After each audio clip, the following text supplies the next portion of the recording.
And now we're getting into the exciting part of the afternoon. And we're going to invite all of you to step into the world of TikTok storytelling. Let's hear it from these panelists as they reveal the early start of their journey on a platform like TikTok and how they built a resilient career in the field of content creation. And this might have started with a moment that went viral, or when they figured out what they're about and what their audience wants. So leading this panel is our amazing moderator, Nathan Singh. Nathan is a journalist, writer, and filmmaker. He is a creative producer for Strombo and the managing editor of the Represent Asian project. Born and raised in Vancouver, Nathan is devoted to creating work that illuminates the complexities behind the food we eat, our connection to the nature that grounds us, the culture that unites us, and the systems we power. Nathan is based in Toronto now, and he is here with us. He's back home, and he's here to kind of run this panel. So let's hear it for Nathan. Round of applause. And I'm going to let Nathan come up on stage, speak, and introduce the panelists for today. Hello, everybody. How is everybody doing? Yeah?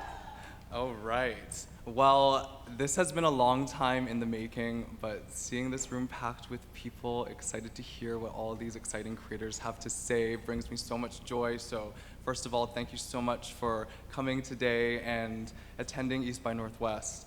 I'm going to list off some of the panelists that are going to be joining me on stage, and then we're going to hop right into the panel. And then I'm gonna kind of talk a little bit more about the importance of having all of these creators here in a physical space and how that was really the genesis of East by Northwest. But as I begin, let's introduce our first panelist. Alex Thunder is an athlete, musician, and entrepreneur on the mission to providing accessible education to the world. Famous for his viral content in music, comedy, fashion, badminton, real estate, and luxury lifestyle niches, Alex has accumulated a following of over 5 million across social platforms. So please give a warm welcome to Alex Thunder.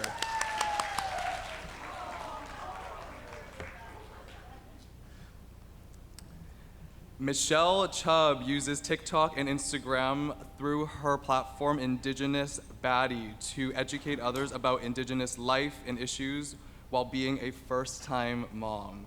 Through the platform, she shares her culture, talks about the history of so-called Canada, while tackling stereotypes and encourages others to reconnect with their roots.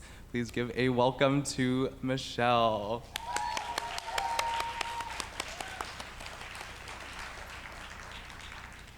Mai Nguyen is the creator behind My Healthy Dish on TikTok, Instagram, and YouTube. Mai develops recipes for wholesome, satisfying food for the entire family that everyone will enjoy. And as a mother of two, Mai knows a thing or two about pleasing picky eaters. Everyone say hi to Mai.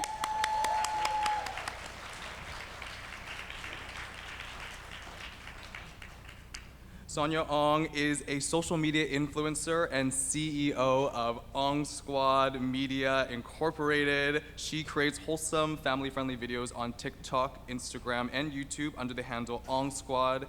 With her first video filmed in May 2020, she has nearly 13 million followers and partnerships with brands like Apple, Disney, and McDonald's. Welcome, Sonia. Come on to the stage.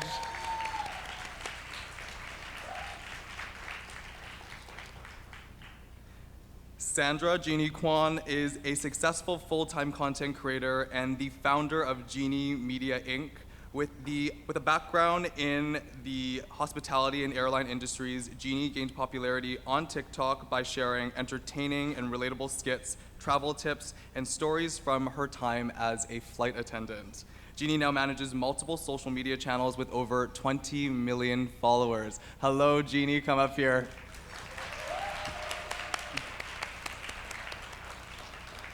And we also have some special guests in the audience. I'm just gonna get them to wave. We have Michelle Tiang, May Bellin,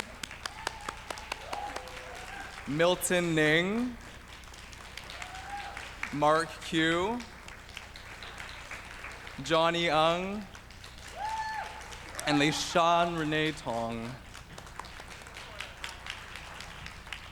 Thank you to all of the special guests for being here because, the genesis of East by Northwest was to have everyone in a physical space and not just a Zoom call, because I'm sick of doing Zoom calls, and to have everyone have these stimulating and challenging conversations all in the same room, because content creation now is often done in isolation.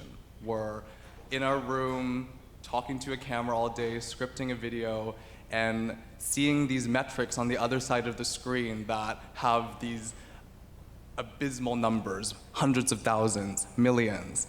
But to see people face to face and to see creators that are going through the same struggles and triumphs that you are is so affirming. So I'm really excited for this panel today. And so thank you to all of our special guests for being here, and thank you for all of the panelists for being so generous with your time and coming on with me today. I'm really excited for this conversation.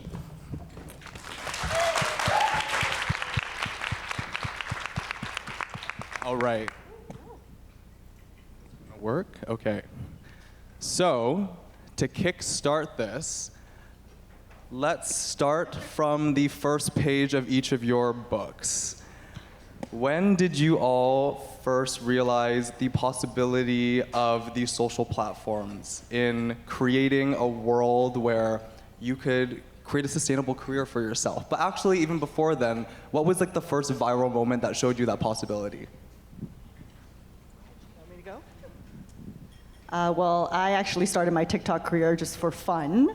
Just like a lot of people here, it was during the pandemic when we were locked in our homes, pretty much going through a lot of stressful times. I was quite depressed. I thought it was the end of the world, to be honest. And I was like, the only thing that brought me joy was to create videos online. I was just being silly, just being myself. And then some videos went viral. I did not think of it as a business at the time. I was just creating videos for fun and bringing joy into the world. And it took about a year after my first viral video where I turned that into a career. So we'll talk about that. But there were a couple of different characters you were playing. What was the first character that really popped off and resonated with people? I dressed up as a mosquito. I put a chopstick on my nose and it was flying around. I know, it was crazy times, guys, okay? Crazy times. But yeah, I played a lot of various characters. The one that actually stuck was I was sharing my stories as my time as a flight attendant, and people just didn't believe this world. So I was bringing them into the world of flight. And just sharing those stories, it was so surreal for the world. And that's what stuck, even till this day. People were constantly like, hey, more flight attendant videos. I'm like, I haven't been a flight attendant for 10 years. What do you mean more flight attendant videos, right? That was also the time when we were all really wanting to travel, too. We were all having the travel bug. Yes, yes. So, so I was sharing stories like that. Like most recently, I had a baby. So I started a new channel, The Weenie Family, sharing more like lifestyle stories. And I also like to roast my Korean mom, make fun of my Korean mom. But yeah, it's been really fun. So I think a lot of our story overlaps. I also started during the pandemic. My kids, at the time I had 4, they were all home from school because their schools were closed. And it was an extremely stressful time in our family. My husband is a cardiac intensivist, and he worked the COVID unit at St. Paul's, just down the street. And I just remember early on, and this seems like a lifetime ago, but we had no idea how COVID would play out in this city. We kind of watched New York go down in flames, and I just remember the anticipation and the fear and the anxiety around what was going to happen. And so there's so much preparation going on in those early days. And so that was going on, and then my kids were home, and I was struggling to keep up with the virtual learning. 4 kids, 4 computers, 4 different rooms, and it was a nightmare. And at that time, a friend of mine sent me a video on an app that I had never heard of called TikTok. It was, I think, somebody doing a lip sync to a Disney song, and they were dancing to it, and I thought, this is something that we can do as a family for fun. And so I collected my kids, I even pulled my husband in, and I said, guys, we're gonna do this. And I felt like a Hollywood director or something, and it was a project, and I had a lot of fun doing it. And so that's how it started. Our first video that went viral was it was a Jason Derulo song. It was this, yes. Yeah, okay, everybody did it. And I basically used that piece of music to tell our story. I said, in 2007 or whatever, we got married and then we had these kids. And so that went viral, and yeah, it just kind of went from there. It took me about a year, maybe 9 months, to realize that's when I hit 1 million followers, and I thought, okay, this is possibly turning into something. And then the brand deal started coming in, and the rest is history. And you started your career on Instagram almost over 12 years ago. So that, I guess, was one possibility, and then you realized an entirely new set of possibilities once TikTok began. Yeah, it's interesting to see the evolution of just creators and content creating, and when I started it was just photos, and it was so much easier to just take a photo. But there was no roadmap for me. I feel like all of these new creators are coming on board. There's a roadmap, right? You build a following, you get brand deals, you make money, you do affiliate links. There's just so much more possibilities. But when I started, I came from mortgage, and the mortgage bubble burst, and then I lost my job. My husband was in mortgage, he lost his job, got pregnant with twins, lost our home, and moved in with my parents when I was 30. So I was like, gosh, I'm starting all over.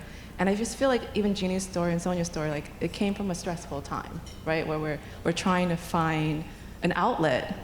So when the girls turned, I think 3 years old, we had a garage sale. And I sold all their clothes, and I bought an iPhone and instantly downloaded Angry Birds. See, I'm dating myself. I downloaded Angry Birds first and then Instagram. And started just sharing family photos and just some food that I was making. And I think my twins are adorable, but the food was getting more likes. So instantly I kind of knew there was something there, changed my handle to My Healthy Dish, borrowed $1,500 from my mom, got a MacBook, started blogging, had no idea what blogging was. But really just put 40 hours a week of working for free, creating content online.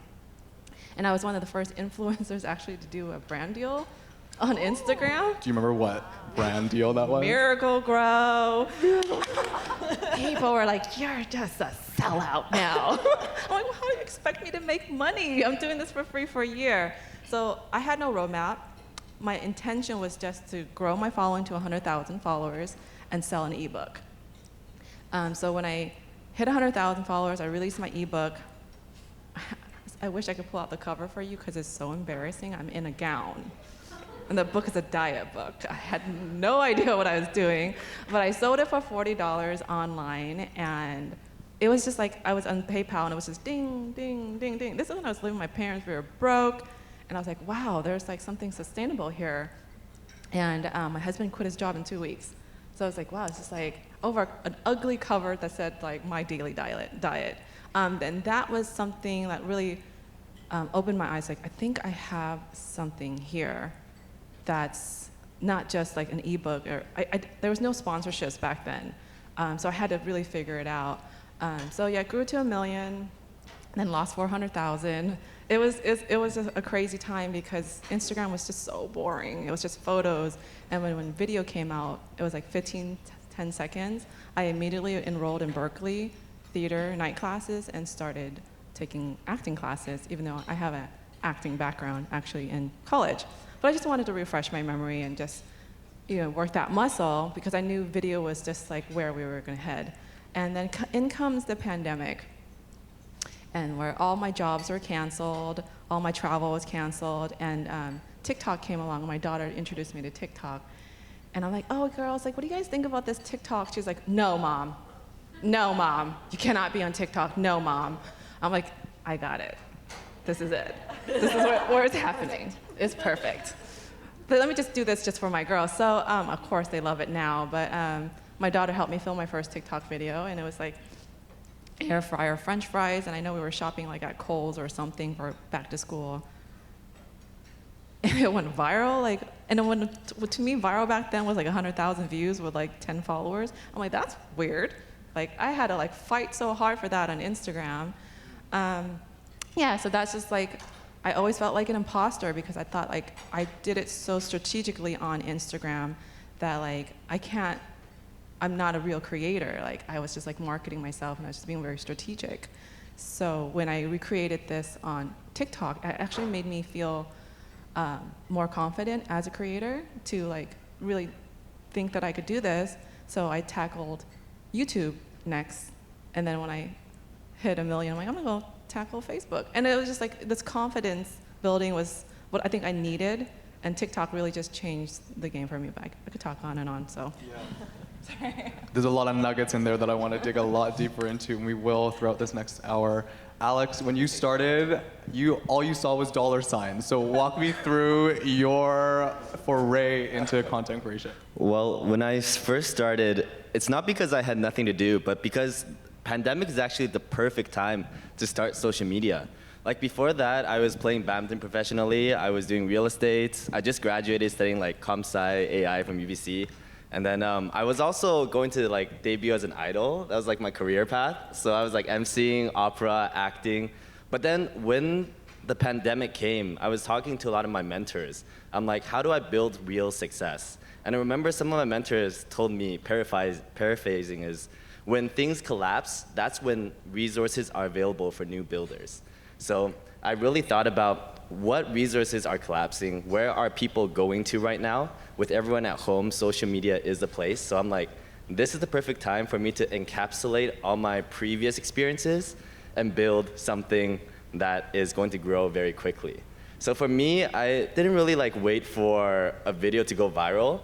At the beginning, before I started, I wrote my 1 year, 3 year, 5 year plan, and then I identified all the objectives I needed to hit. And then I had a lot of questions I needed to answer in my objectives, so I reached out to a lot of my content creator friends, say, hey, can I help you film? Can I help you script edit? Or is there anything I can help you with? So just made a lot of friends like that. And then I felt like once I found enough information that I thought I could feel confident to start doing it, that's when I started making content. And it grew pretty fast. I think I monetized in my first month, because my first month I had like 100,000 followers. I also identified which platform was best. At that time, the fastest way to grow was TikTok, so I just jumped onto that first. And then from there, we're just like constantly growing, yeah. And Michelle, you started TikTok when you were still working with your dad and then moved into that. So when did you make the decision to take TikTok and really your career as a content creator head on and pursue that full time? I kind of worked with my dad in his engineering company, and I was working as an administration and an accountant. So I kind of took those skills and I said, peace out, Dad, I'm gonna go do some TikToks. So I started doing TikToks in the beginning of 2020. And then my first viral video was me, someone telling me to go back to where I came from, when originally my ancestors from here. So that video went viral, and then a lot of people wanted to see more indigenous content, so that's when I started incorporating showing off my culture and showing off what indigenous people are. And I'm constantly fighting the stereotypes that are constantly in the comments, in my comment section. I'm always having to fight the comments of indigenous people being drunks, being lazy, not paying taxes, which is completely not true. I pay my own taxes. But I started making videos that made me feel happy. And I was also looking at the indigenous youth, because there's such a problem in our indigenous communities where they're struggling to find that hope for their future. So I'm happy to be that role model that they get to look up to. So, yeah. And Michelle, how has going on this journey, documenting not only just your trajectory as a content creator, but as a mom and just as a person going throughout their 20s, how has that helped you step into your power and grow? Oh yeah, when I gave birth to my daughter like a year and a half ago, it honestly changed my life. She makes me want to be a better person than I was yesterday. So I also want to be a great role model for her as well. So she has someone to look up to and to be hopeful for her future and to have a different variety of career choices that she can choose from and not just the stereotypes that are usually projected onto us. Yeah.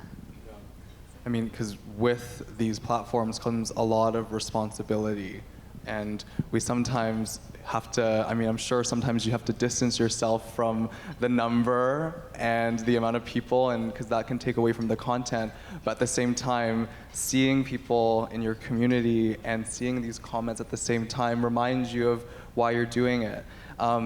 Have any of you had to strike that balance in engaging with your audience and the comment section and the criticism and the praise all together? You have a good one. She has a good story about that one. Okay, is this on? Okay. Okay. Where do I even start?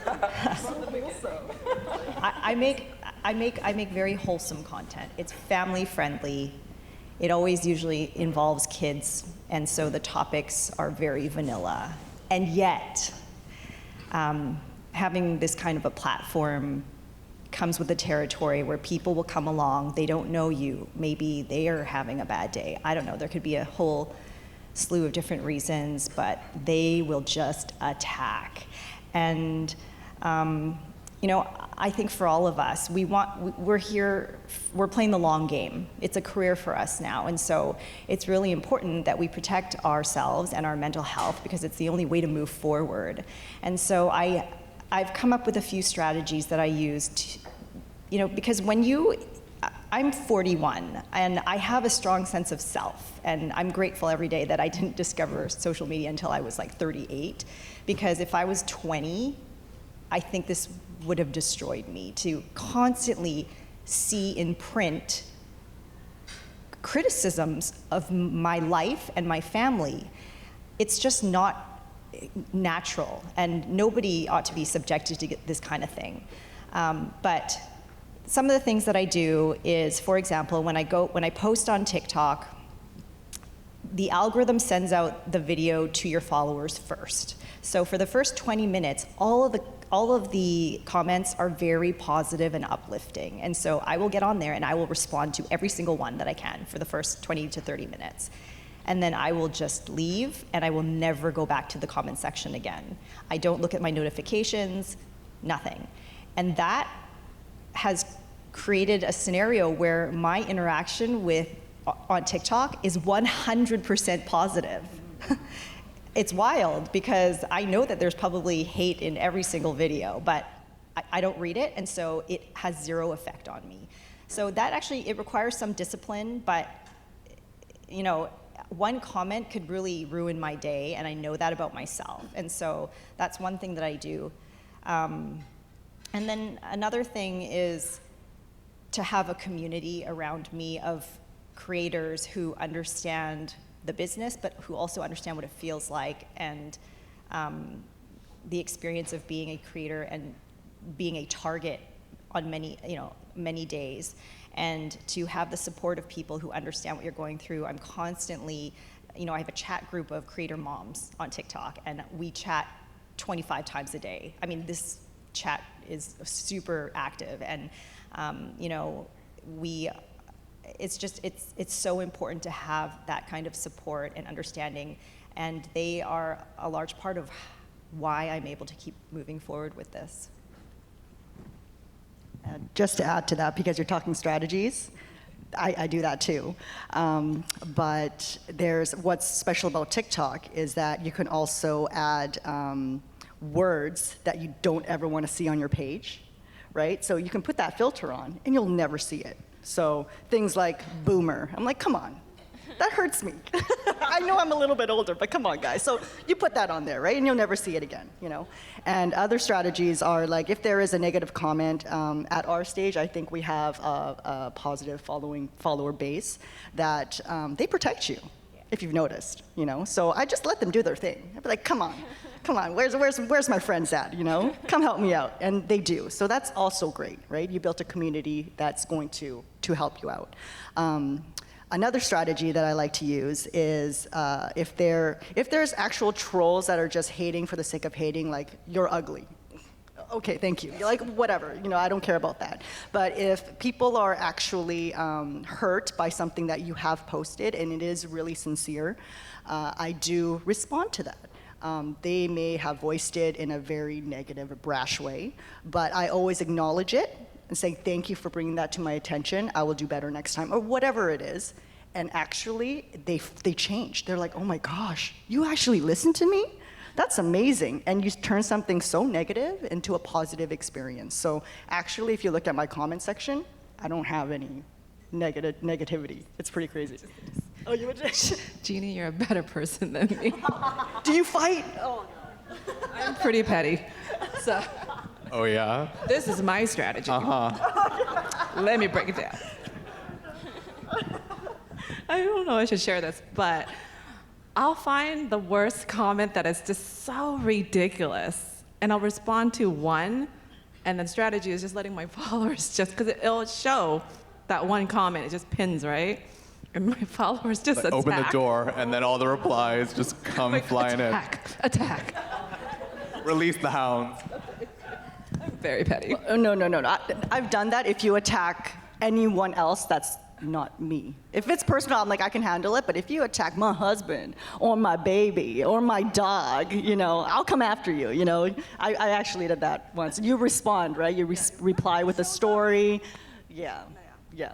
I actually have a pretty interesting strategy because I like to turn all negativity into positivity. And I think whenever I have any emotional turmoil, I don't want it to just like kind of avoid it, or I need to justify why that emotion, that bad feeling I have, and how to make it good. So I was really lucky that I met some people who are all about like super loving, and they're gonna love everyone, they're gonna help everyone. So one mental justification that really helped me like enjoy hate comments. I love hate comments because it's what I understand now is all hate is derived from love. This is very like spiritual of me, but it's because in order for someone to spend time to hate on you, they care about you, right? It might be criticism, and you might not like it because your opinions and their opinions are not the same. But they're spending their time to try to change you to what they think is right, which might not be right, but they are spending time to care about you to do what they think is better. And I think if someone hates you, eventually, if you keep going, they will grow to love you. And that's why you see a lot of people, when they get canceled and they come back even stronger. It's because seeing people overcome certain things, the answer is love. Can we maybe get a few examples of what kind of hate comments that you are talking about? Because I'm just curious. Like, I don't really remember, because it's like, you only remember bad things, right? But once it's good, it's just like part of your life. Beautiful. Michelle, I know that, so have you had to, do you have any strategies, or have you had to, distance yourself from reading the comments? Did it ever get to a point where it was consuming? Oh, yeah, of course. It got to the point where there was a time where I would, go out and look at the negative comments and see what they're saying about me, because, growing up is, it's not cool when people talk negative about you and you just want to be validated and liked from everyone, but you have to accept the fact that not everyone is going to like you. So my favorite thing is to block and delete. That's what I do. Block, delete, but then also having that having that circle, having that connection with other people that resonate with it and can understand it is so important to have that security. But on the flip side of that, on the other side of security is financial security. And Jeannie, I know when you were entering the space, you were at a juncture. Crossroads. You were at a crossroads, yeah. So walk me through what it took to make the pivot to go nose deep, to dive into content creation full time. So, of course, I mean, I was 38. I think we're very similar in our stories. And to make that career change later in life, it was scary for me, very scary. So just a brief background, I was actually running and operating several restaurants. And when COVID hit, it all took a dump. So like a severe, very, very bad. It was just very, very bad to the point where I was like, okay, this part of my life was bringing no joy, just a lot of stress, anxiety. It was taking all of my savings. It was just such a terrible time. I can wait it out and wait for COVID to be over and try to recover from it, or I have this new thing that came into my life that I was so happy with and having so much joy and so much fun. But at that time, I was like, this is not going to pay for my mortgage, so I got to figure something out. If I want this to be stable, I got to do something. So unfortunately for Canadians, TikTok doesn't have a creator fund, so we have been making videos for free. Even on Instagram at the time and all that stuff, we were creating for free. We were making no money, so we relied on brands. So these brand deals, typically speaking, like 95% of our income comes from these brand deals. So I'm like, okay, well, if I have to get brand deals to sustain this, that's also very sketchy because... So precarious, because you don't know if it's going to come in a week or a month or a year. No, like, am I going to get a brand deal tomorrow? I don't know. What about this whole year? It's very scary, right? At that time, I'm like, wait, I know one thing that is stable, which is YouTube. So YouTube, they have AdSense. So I'm like, okay, well, if I end up making a stable income from YouTube, as long as I keep generating videos, it's going to be pretty stable, I can convert. I can make this change. So I did that. There was another strategy, which was, when it comes to brand deals, there was one brand that was offering TikTokers yearly contracts. And it was a substantial amount, but it was very difficult to get a partnership with them. You guys, I was so annoying. I contacted every single rep from that company. I LinkedIn, I contacted them. I'm like, please, this is what I can do for your brand. I partner up with me, and I got it. So that is when I was like, okay, I'm good. I think I can do this, you guys. So I made that switch. It was very scary because in order for me to close down the restaurants, I had to dip into my savings to close it down, because just closing down is not just, hey, okay, I'm gonna pack up and go. No, we signed leases, 10-year leases, that you have to pay, you know what I'm saying? So it was so scary, but I had support also from my husband, thank goodness. Partners are very, very important. And he was like, listen, it's okay, we'll figure this out, go follow your dreams. Just do it, but yeah, I'm scared, but now it's worth it, right, guys?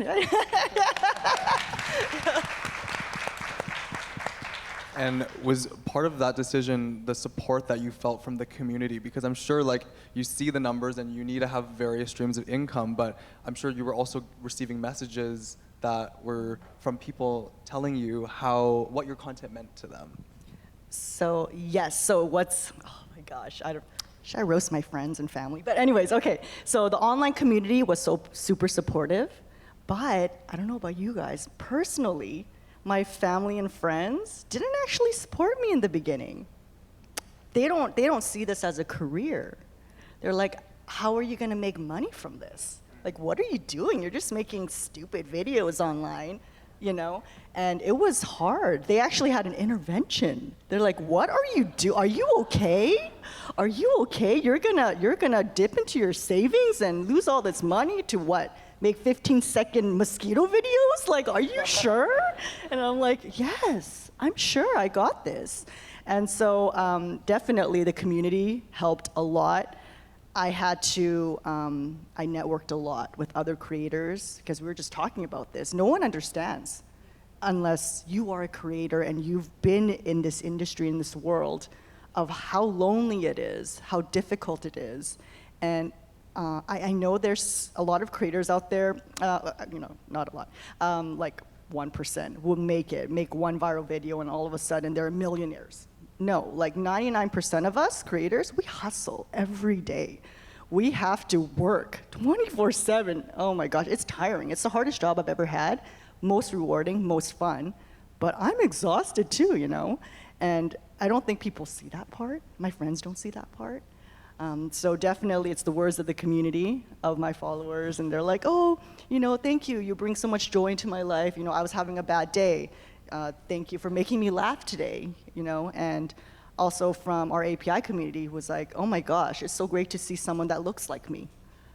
Oh my gosh, that's amazing. And little kids coming up to me saying, you inspired me to be a flight attendant. I'm like, oh my gosh, yeah, So it's things like this that make it so rewarding.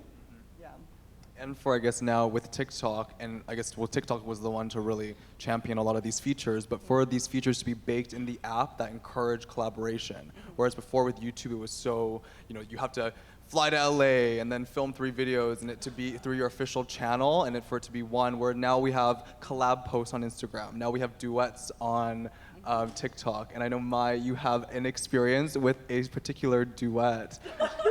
Do you want to talk about that? Oh gosh, everyone's gonna nod their head as soon as I explain this story. Do you guys know the idiot sandwich with bell peppers? So this is the fun like side. Like the Gordon Ramsay Yeah, this is the meme. fun side Yeah. of TikTok. Because I came from Instagram, so when I first started TikTok, I saw Gordon Ramsay was like, oh yeah, hashtag Ramsay reacts, and he'll duet your video. I'm like, oh, that's cute. Let me just make this bell pepper sandwich and call it a low-carb sandwich. And submitted it. Well, I just used the hashtag. And then I woke up the next day, and my face is on Good Morning America. And then it was entertainment news. And then Insider was calling me for my quote. I'm like, for what? I was like, it was a joke. I'm like, well, he's like, young lady, that is not a sandwich. That's an idiot sandwich. I don't know if you guys saw that video.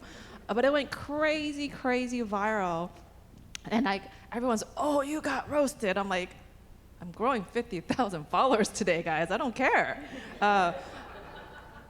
But it was just so fun coming from such a stagnant platform to my friends are texting me, Mai, did you see the news? Did you see the news? I'm like, yeah.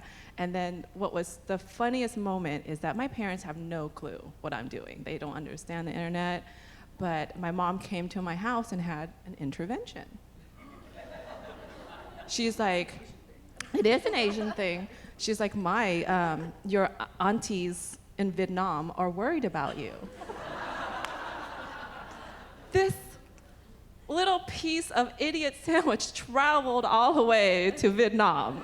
It was so far. And I'm like, no, Mom, it was a joke. And I could not explain to her that it was a joke and I'm okay, I'm mentally stable, I'm making a lot of money right now on that video.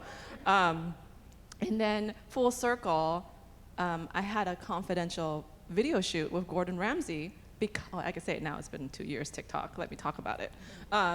But because of that video, we flew and filmed with Gordon Ramsay and talking to him, he's like, oh, I hear you're an internet sensation. I'm like, yeah, I know, right? And then the cameras turn on, it's like, flip the switch, But it was such a full circle moment, gosh, this side of content creating is so fun. And I finally found, my people. Instead of just grinding every day, I was looking forward to creating content. So that's my story. Thanks for asking a that. platform to actually want that, to want to connect the creators. Yeah. And I guess with those collaborative options and features with the app came exponential growth. and with exponential growth comes a lot of changes in your life. And all of your lives have changed so drastically at such a rapid pace. Has that been difficult for you to keep up with the numbers, the metrics, the amount of people that continuously come to your page and kind of want to, come along for the ride for your journey? I'll just be a little bit more serious for this one. So I came for 12 years I've been doing this, and it's such a short time, but it feels like forever because the economy of creators is just so fast-paced, especially the last 3 years. And I came from like famine, like there's no jobs, there was like, we were begging for contracts, I was not making as much as I am now, and the growth was stagnant. So now TikTok comes along and really changed it to creator first instead of user first, where that was what Instagram was really for, like what their model was keeping users on the platform. And TikTok was like, no, creators keep users on the platform. So they really like put a lot of energy in helping us, and then Instagram started following along. But the past 3 years, I've never seen so much opportunity for money, to make money online, for growth, and it's because I came from a place where I couldn't grow and I couldn't make a lot of money, to now there's so many opportunities. And where do you put your eggs? Where do you put your time? Because time is so valuable as a mom, as a dog owner, like as my parents are aging. I want that time for myself and for my family, but there's also like so much opportunity. So where's that boundary? Where's that boundary where we're constantly feeding this machine? Because a few years ago, it was okay to create one piece of content, one for 1 week. It was okay, and now it's not okay. Now it's not only creating 3 to 5 pieces of video, but stories in between, and then you're in like all these meetings, and you're trying to figure out how to like maximize your platform outside of just social media. Like, how do I make money out of social media? There's just so many things that I was getting burnt out, and I was like, I need to draw this line in the sand, where like, how much money do I really need? How much is my time, is it valuable? So I stopped posting stories as much. Weekends I don't share. Weekends I really don't post. Did you find yourself like trying to commodify every moment at one point? Yeah, like thank goodness I got married before I was on social media. Because if I was, like Emily Mariko had her wedding, and gosh, it was a beautiful wedding, but all I could see was I just feel so sorry for you, because you are feeling this FOMO of filming your wedding and creating TikTok videos, like 8 of them in one day, while this special moment is happening.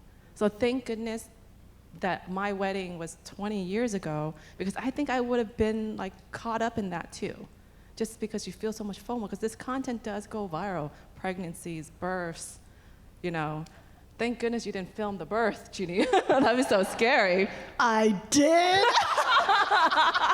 Let me see. I just didn't post it because it's very traumatic. It's a different. Yeah. But it's for you. It's for you. It's for you. These special moments, and sometimes we just don't have boundaries. Sure it is. No, it was. Do you guys know those birthing stories? I had a C-section, so it was a video of. Curtain, right? And when the baby first comes out, the doctor shows you the baby over the curtain. Have you seen those videos? And it's such a beautiful experience. It's beautiful. They're crying, and I'm like, I want that. I want that. So in Canada, you can't film. You're not allowed to film in the operating room.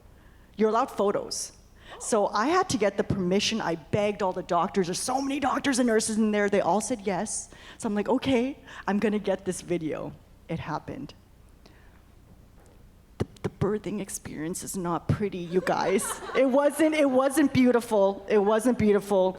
My baby came out looking like a gremlin. She was like vibrant. It was just not beautiful. I was in shock. It was just I'm still debating if I want to post that because it's just so funny. Because you can see me crying. That wasn't tears of joy, guys. I was in shock.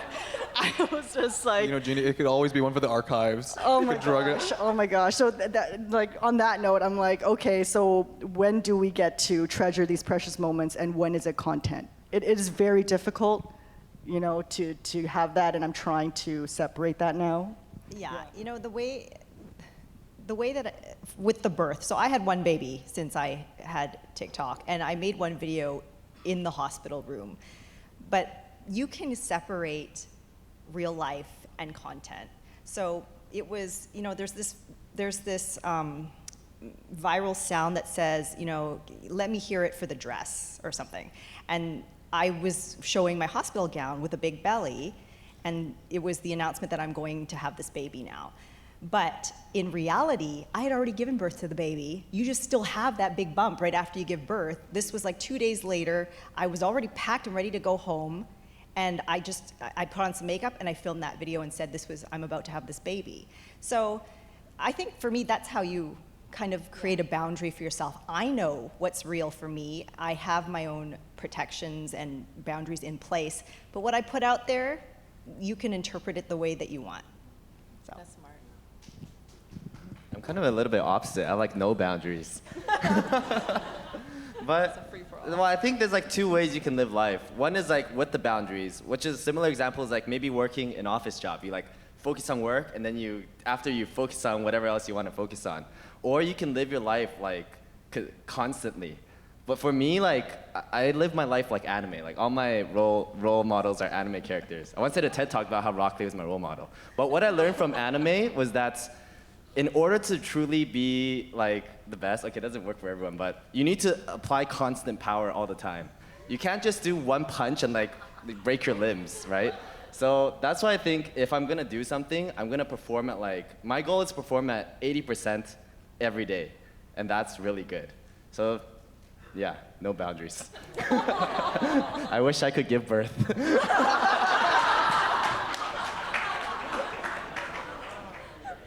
I'm gonna slap that on a t-shirt. I wish this could go on for hours and hours more, but we are at the end of this portion of the panel. It flew by. There's some time to take a couple questions from the audience. If anyone has some questions, I think we have a mic going around, so we'll pass along. Thanks, everyone. As one of the ajumas and titas in the room, I don't think you got that, or you did. I'm just wondering, like, this is kind of incredible, but what are we talking about when you say that you're making lots of money? Like, what does that actually mean? Oh. How much are we talking about? Jeannie. Who wants to take it on? I can talk quickly about like the ways you can make money on social media. One is like ad revenue, brand deals, but if you want to expand a little bit more like we did, because you guys are like full content creators, but we expanded into like talent agency. We manage over 20 million followers, client services. Like there's a lot of ways to make money on social media. We started a dog raincoat brand. But in terms of, if you want to talk about how much you make, you guys go ahead. I can't, but I could give you like an idea of like, it's not just like brand deals for me. I'm working on a cookbook, and I have a product line I'm coming out, and I have an amazing business partner with it. So doing our own spice and sauce line, and trying to go after Kikkoman. But it is eye-opening how much content creators make. We were just talking about like these 20-year-olds that like are making $20,000 a video. Like that's like insane numbers for a 20-year-old. When I first started, my goal was to make $40,000 a year because I did the math. It's like, okay, I have twin girls, they're babies. For me to put them in daycare, it would cost me about 40 grand. So why don't I stay home and try to make 40 grand so I could be with my kids? That was my goal. And what's funny is you keep on moving your mark, right? So I was like, oh, I hit 40,000 pretty quickly, and then 100,000 pretty quickly, and then 7 figures pretty quickly. And then you just keep on moving your goal. And then that's when I had to set boundaries, like when is it enough? Like when is it like where I'm like sacrificing so much of my time that like, why do I need more money? So I think that's just where we just, I mean, I don't know, you probably just go to the moon, but for me, I'm pretty content, so. Okay, any other questions from the audience? Hello. I work in film, and film is a huge passion of mine. And I guess one of the things that I've noticed in, I guess, Canadian film is that there's not a lot of ways to distribute Canadian films. Even if we make our content, there's not a lot of ways for people to actually know it exists and see it.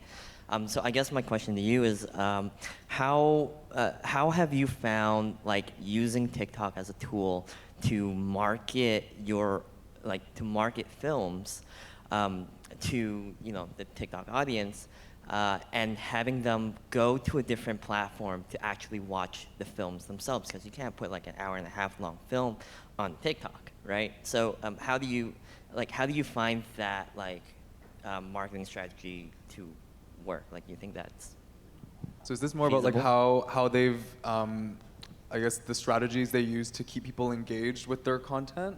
Or more so like, I think someone mentioned that they originally had people, like followers on their TikTok, go onto a different YouTube channel. And I'm just curious like how they found that that audience to go from TikTok to another channel, if that actually works on that platform. So maybe like what strategies do they use to lead people To a elsewhere? different, exactly, yeah. Okay. I don't know if I have an answer to this, but I have a question to this. I'm very forward thinking because I study like AI comp sci and I'm super into tech. I think with like social media is a very new platform, and there will always be more platforms that continue to grow higher and higher and forward. But why do we want to take a newer platform and pull them into an older platform? That's something I'm wondering. So I'm wondering, why are we not always moving forward into newer platforms and evolving? I know this is, a lot of people are in film and TV here. I don't want to offend you, but that's just the question that I have.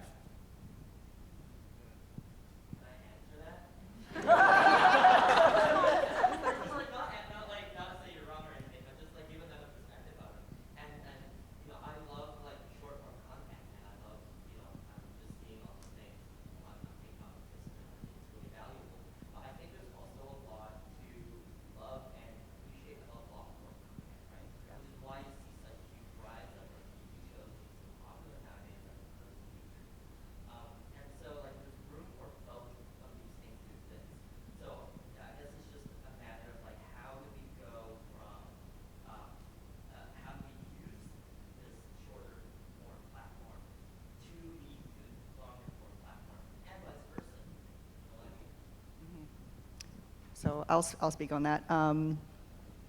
So everything, especially all the different platforms, they're considered tools, right? You have to, I'm very analytical in this stuff, so you have to see what the majority of content creators are doing right now. So say you want to transfer over to YouTube long form and direct people there. Well, what's happening right now on YouTube? They're promoting shorts, right? And shorts is gaining more traction than long form at the moment. But what can you do, what tools does YouTube give you is they have the remix option as well. So you remix your main video into a short, and it automatically directs you back to your long form.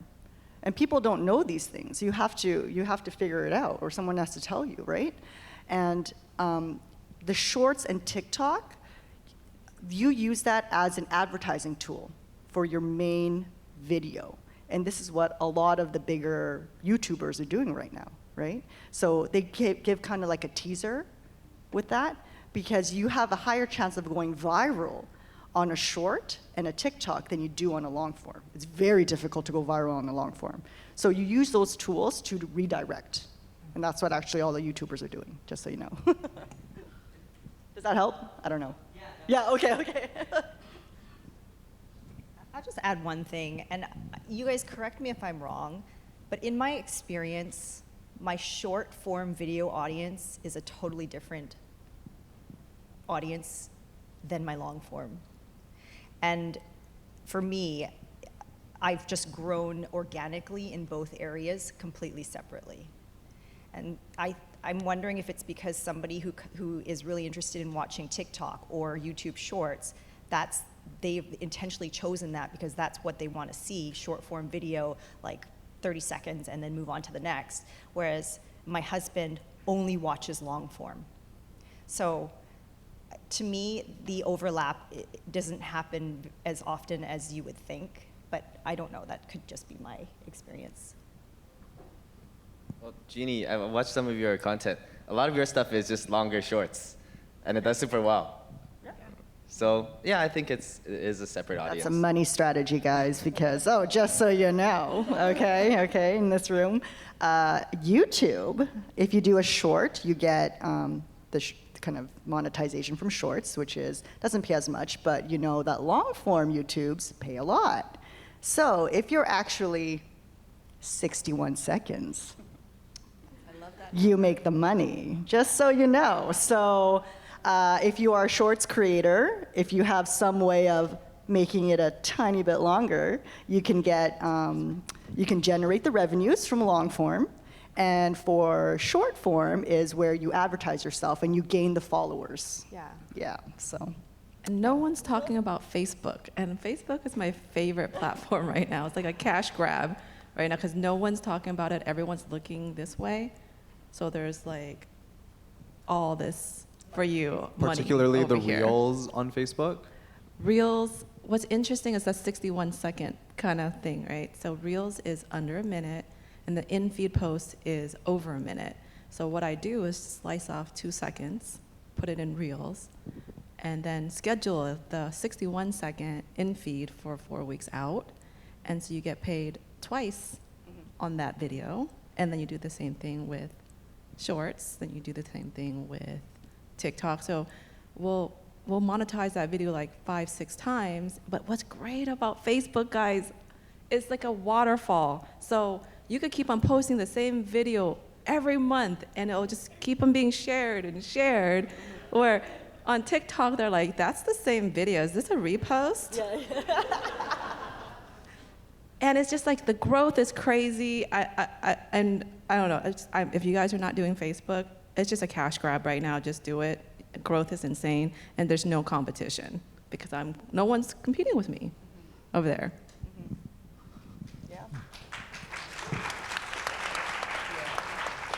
They're clapping because they're like, "Ooh, I see dollar signs now. I know how to turn my Facebook page into a lasting career."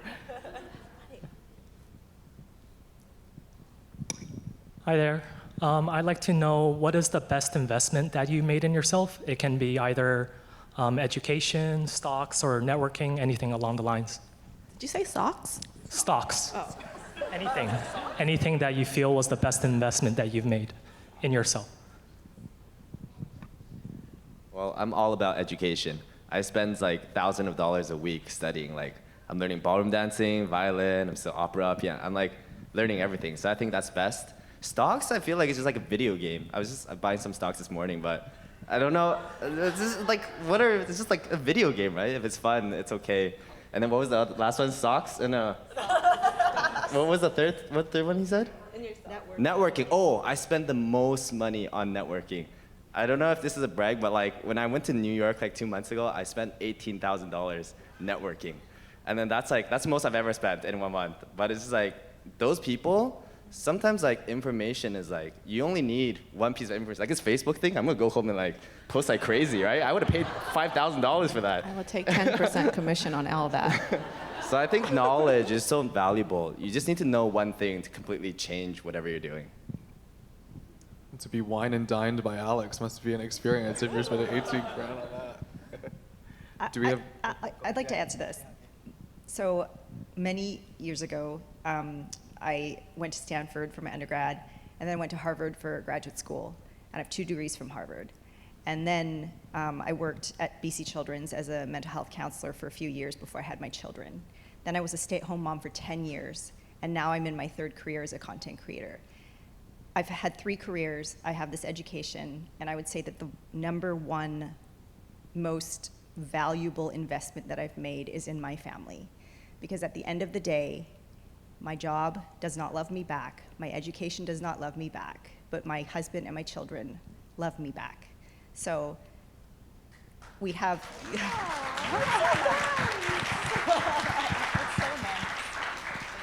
So content creation, it's what we do, but it's just a job.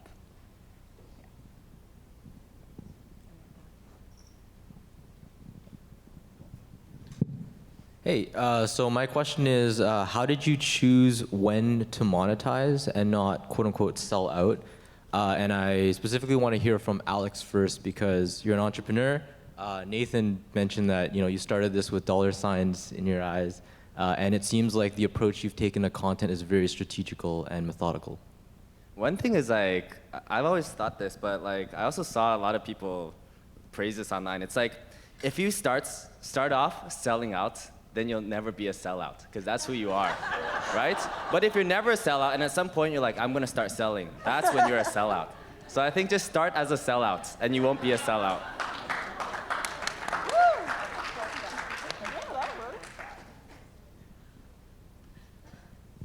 Do we have time for a couple more questions?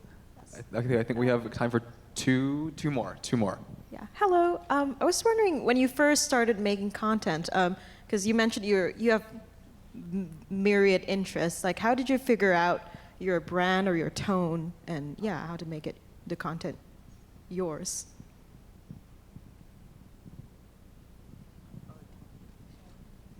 I know for me, my first viral video was about me expressing my culture and my heritage. So that's when I started to incorporate more of my indigenous culture and identity, and a lot of people like that. So my niche is really in the indigenous community. There's a community called the Indigenous TikTok. That's my favorite place. But yeah, it's basically what makes you viral and also what makes you happy making that content. Yeah. And maybe one of you can speak to this. I think when you're beginning this career, you may be wanting to fit into a niche because you see someone else doing something, because this is, we're at the mercy of algorithms, but it's also so trend driven. There's a new filter, there's a new trend to follow and hop on, and that can take away from what you want to present, what you want to create. Have any of you had to kind of weather those challenges and remind yourself that like, this is me, I don't need to be anything else because this is what I want to do and this is why I started, because I love this? This is a really good question, because my one regret is actually naming my channel My Healthy Dish. Because I have to be healthy. Not that I'm not, but like, define healthy. And I can't define healthy because everyone has their own definition. So I'm constantly arguing with the internet what healthy is to me. So I wrote my cookbook, Healthy My Way. So to just explain to everyone, healthy my way. But when I started My Healthy Dish, I was really into diet culture. I was like a size 2, eating quinoa and chia seeds. Like, people didn't know what chia seeds were. I had to explain to them what chia seeds were, and flaxseed back then. But I was really into diet culture, and I didn't even know I was. So I created My Healthy Dish, saying like, you need to eat 1,200 calories a day and drink green smoothies. And people are like, why are you drinking green smoothies?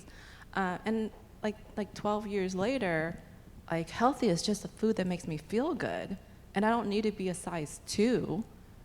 So like, if I like take my family out to dinner and I have like a cheeseburger, it's fine. Like, that's so hard to like, now I have to like constantly explain myself. So I wish I was just like My Healthy-ish. Yeah. My Healthy-ish. That would have been better. But yeah. I think I can add on to that. I think one way to choose a niche is to understand, do you want to be on, it's a balance between happiness and performance. Do you want to be more happy, or do you want to have higher performance? Because if you wanted to have higher performance, you could have just Oh, maybe you're about to disagree with me. You can have both. You can have both. My You can performance be- is a little low because I'm on the happiness side right now. But if you see my content, you'll get so confused because it's like everything. People have no idea what I'm making, but that makes me super happy. But if I really wanted to do the best as I can, I would just focus on like piano or like one thing. Yeah. But that doesn't make me happy. So I think one thing is like identifying what are you doing this for. Because the trends is so true. Like they change every 24 hours. I can't even keep up. I don't know what's going on, but it's also part of the fun. Because as a creative, you want to constantly evolve. You can't be so stagnant because people are gonna get bored and you're gonna lose followers or like what else is new kind of thing, right? So on that note, I'm like, you could still be your niche, but like everyone has a story to tell, right? But it's your delivery, how you frame that story can change. And you can be trendy when it comes to that. So hey, do you wanna deliver that in music? Do you wanna do a dance trend that incorporates the story that you wanna tell? Do you wanna put it into a skit? Like, how do you wanna tell the story? And I think that's where you need to learn how to pivot. And that's how I became pretty successful in telling my stories, because I follow the trends that way, and I try to deliver the same stories, but just in a different frame and mindset. So, yeah, you could do both. I will now. I'll pay $5,000 for that. Yeah, 10,000 now. And we have time for one more question from the audience. Yes. Hi, I'm Dara, and I have a ton of questions. This is such an interesting space, but I do want to kind of bring it back to the summit and of the theme of diversity and inclusion, and that in the creator space.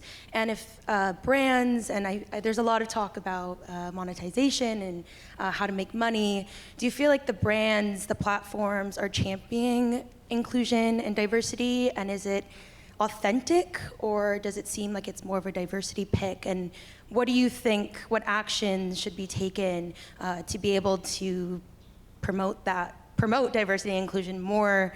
And also, I want to bring it a little bit, I know if there's a way to kind of connect it, but a little bit of the topic of mental health and how that kind of plays into it as well, because when you do have a niche or you're constantly talking about specific topics, or I know that can also affect your mental health because you're more than just one thing, and just kind of how you've navigated that. I know that was a lot in one question, but.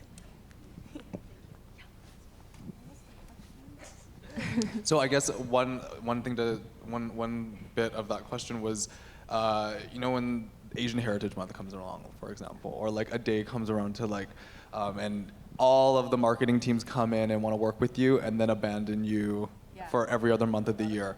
Yeah.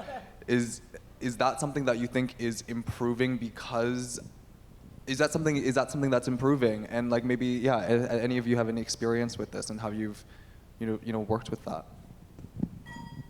Well, it is my pet peeve that the month of May is like the busiest time of inquiries. Because where were you guys, 11 months of the year? But each time, I had a meeting with, it's Impossible Foods, a few of the brands that really, really wanted to work with me. And I said, look, I know you guys want to, jump onto Asian API month, but instead of coming to me at the end of this plan, at the end of this campaign where you're looking for influencers, why haven't you come to us at the infant stage of planning this and getting what we think how to represent API month for your brand, instead of coming up with this concept and then finding Asian influencers? So I really just bring it back to them. And they really respect it, and we do have like a long-lasting relationship that I felt comfortable speaking that, because I think it's up to us to voice this to the brands that continuously come to us in the month of May. To it would have been nice for us to be in that meeting to come up with this concept, because you're representing us, but you're just choosing us instead of giving us the platform to share our ideas. That also happens within the Indigenous community as well. Like June is also known for Indigenous History Month, and a lot of brands go to Indigenous content creators and we're usually just bothered for that month, and for the rest of the year, they do not bother us at all. So it's kind of performative, but it's also important for these brands to have our voices at the meeting tables to incorporate our creative aspects onto those projects. So it's really important that they listen to us instead of just like grabbing who they want to make the company look good. So like not just checking off a box, but being involved throughout the entire creative process. So it's not just extending performative activism, but you're really trying to make holistic change and shift a narrative. And another thing that I like to do is I look at the brand's history. So for example, Gerber just picked a Filipino baby for their Gerber baby for this year. And so, you know, I'm in talks with Gerber, 100% done, because I know where your values are and I know how you, how you function as a brand. So, yeah. So that brings us to our last portion of this panel. We talked about so many points and so many things that you have to navigate as a content creator, and that brings us to the call to action. And the call to action is for the audience, but also for the many, many people that want to be content creators. I pulled up a stat, and 80% of young people in the US are aspiring to be influencers or content creators. And yeah, it's insane. And with that comes a lot because, you know, like you said, it's the wild, wild west. We don't really know where this is going. So if someone were to kickstart their career as a creator today, right now, what, don't do it. Well, if they were to not listen to you, what guiding words would you give them as they set off on their journey, especially during the turbulent times that we have ahead? This is going to be hard to do, but I always tell people who are trying to be content creators here, you know, I'm pretty sure that most of you have something in your drafts, right? You've made a video in your drafts, but you're so scared to post it because you're not sure, or you're trying to make it perfect, and it's taking you months to post that one video. Go back and just post it. Just post it. And that's what's gonna make you better. If it's gonna suck, even better, okay? You're gonna get those comments that are like, what is this? Get off this app. Why is it bad? They're gonna tell you why it's bad, okay? We're like, oh, you're so cringe. Really? What was so cringe about? And then you make it better. You go back, post another video. Go back, post another video. And it's these habits that are gonna make you successful. So go post that draft, you guys. I love that too. So I would say same deal. Push yourself to the point where you feel uncomfortable with what you're posting, because then you know that you're expanding your limits, and it's the only way to grow. You won't know till you post it, and so there's, you know, so test the waters, test the waters, test the waters. And then my other call to action would be make sure that you have somebody who is in your corner all the time in your personal life, whether it's your spouse or your mom or your best friend, because this is a rough road and there will be ups and downs, and you really won't survive unless somebody is there cheerleading you along the way. This is a tough question. I could go really mean or go really nice. I'm gonna go the nice route. So I have a friend, I actually mentor a lot of people, so this is actually a good question. And her problem is that she's consuming. She wants perfection. She's constantly just consuming and educating. She's like in a Zoom call, she's watching a TED Talk, she's watching YouTube videos on how to be a creator. And I think her downfall is that she's like trying to reach perfection. And having me as a friend actually makes it harder because she's doing this comparison. Like, well, you're doing this and you're saying this, your videos do so well. And I always go back and tell her, like, don't compare someone's ending to your beginning. Because if you really, really want to learn from me, go watch my old videos and then watch how it progressed, because they were really bad. like really bad, right? And like Jeannie said, each video got better because you get better lighting, you get better sound, like, you just listen to your audience. This video bombed, so just don't compare yourself to someone who's like on this stage or like doing like Mr. Beast. I would never compare myself to Mr. Beast because he just has just so much experience. So I would just go back. I actually watch Mr. Beast a lot. I would just go back and watch his old stuff. So yeah, that's my call to action. I think for a lot of people, when they start social media, why it's hard for them to start. It's because they're unsure of the result. And my metaphor of this is like the digging the well metaphor. When you do it by yourself, like you're 100 digs in, but it could have been that 101 dig where you build that well, but you didn't know, so you stopped.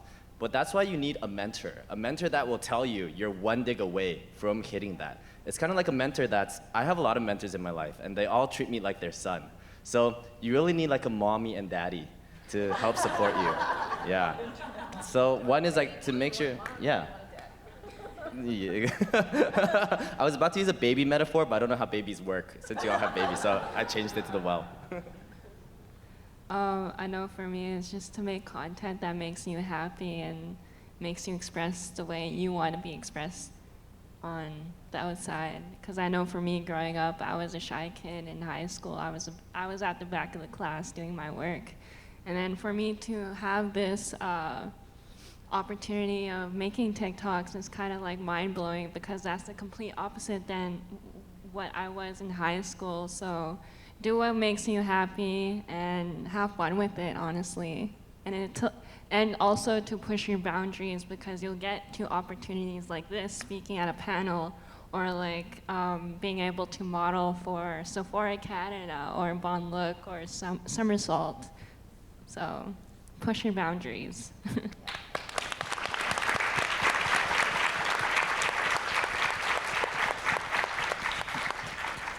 And like they said, there's all of these success stories on this panel, but the one thing I hope everyone leaves here with is that because you now have a blueprint does not mean this is something you have to follow like a formula. If anything, these 5 individuals have forged a path for themselves to create and have gone through a roller coaster of experiences and emotions, but are still here because they've loved what they do and they see the impact that their content has on the next generation, on people that are still figuring themselves out at all ages, because we all are, and we're all on this forever journey of understanding ourselves and healing. So thank you so much for coming. Thank you so much for your candor and for your openness. It meant so much for me for you to all be on this panel. Thank you all of our special guests for coming. Thank you all for listening. And thank you for filling this room with so much love. I really appreciate all of your presence today.